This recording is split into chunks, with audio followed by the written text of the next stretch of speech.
Hi everyone, so check out this badass background. I got a lot of really great shelves and I'm excited to use this as my book vlog background, and it seems fitting that I would use this new background for something else new. This is my first audiobook review. Now, I'm a big Alien fan and there are tons of versions of Alien 3. I actually really like Alien 3. I like the extended edition quite a bit, and the theatrical version is severely lacking, but it's not necessarily bad. Fincher has pretty much disowned the film because his experience on it was so bad. However, there were a lot of scripts going around before he even came on board, and a lot of them had to do with Hicks and Bishop rather than Ripley because the studio wasn't sure if Sigourney Weaver was even going to come back. And one of these scripts was written by William Gibson, and this is a very early script, and it was recently turned into an audio drama. The audio drama version of Alien 3 is narrated by Michael Biehn and Lance Henriksen, who reprise their roles, and there are other voice actors that play new supporting characters. And the audiobook starts off where Aliens ended. Essentially, their pod gets picked up by a space station, and it turns out they kind of have a stowaway. And I'm not going to spoil exactly what happens to Ripley and Newt.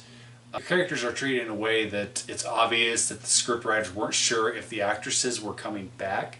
So Hicks and Bishop are the main characters in this story, and that's very, very interesting because in a lot of ways they were two of my favorite characters in Aliens next to Ripley, of course. And the voice acting is phenomenal from these two veteran actors.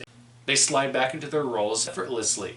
And the audiobook version of Alien 3 is enjoyable for the most part. The beginning and the end are very, very thrilling, even though the beginning is mostly a recap of Aliens, and it's extremely exciting. The sound effects are very effective and the music is very atmospheric, and that is something that this audiobook has going for it.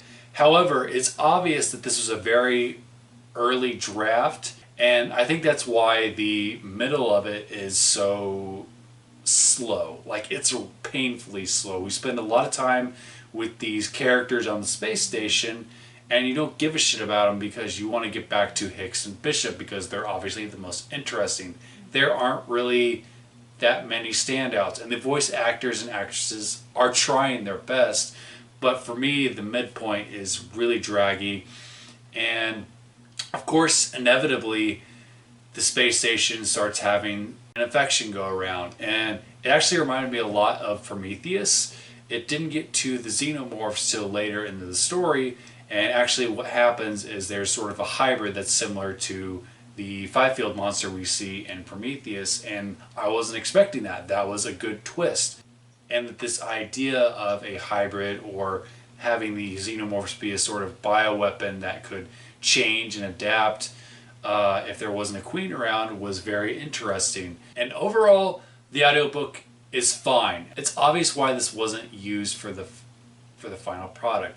It pales in comparison to the extended version that David Fincher directed, and as an Alien story, it's okay. It's perfectly enjoyable if you're an Alien fan. However, I can't recommend this to somebody who is just looking for something to listen to, because if you haven't seen Aliens, or if you don't really care about the franchise, it's not going to win you over by any means at all. Again, I would recommend it to fans like somebody like me who really enjoy the movies, and I think you'll get something out of it. If anything, it's a cool history lesson to see what could have been, where it could have gone had they maybe had a different director or more time to tweak this particular story. So Alien 3, what do you think of the film? Have you had the chance to check out this audiobook? Comment below, let me know. Look forward to many more book reviews coming soon. Thanks always for watching. Bye.